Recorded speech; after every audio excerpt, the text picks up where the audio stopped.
So do you remember from one of the earlier LeaderQuips where I challenged you to watch your language? Well, guess what?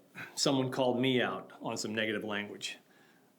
About a year ago, I was on one of our SLT calls, and we just finished going big, beginning in gratitude, when I made a comment that, I had to go pick up my daughter that afternoon because my wife had another commitment.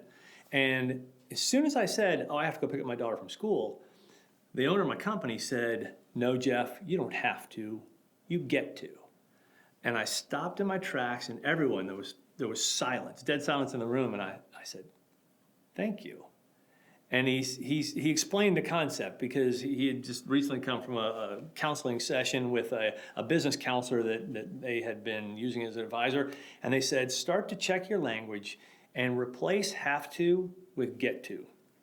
And it's a very subtle change, but I think if you start to apply it, you'll realize just how often you find yourself saying, I have to do something, right? I have to pick up my daughter at school. I have to take out the trash. I have to get the oil changed in the car. I have to call that person back. I have to run that report, whatever.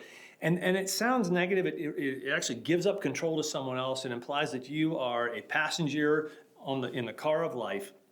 But when you say, I get to, now you're taking responsibility. You are now the driver. And when you say, I get to pick up my daughter, I get to mow the grass, I get to take the trash out, it implies that I am now thankful for this otherwise potentially negative action, but I'm thankful for it. And it throws it on its ear, and it lets you be thankful for everything in your life. So try to find those places and listen for your own wording when you say, I have to do something or I've got to, and change it to I get to.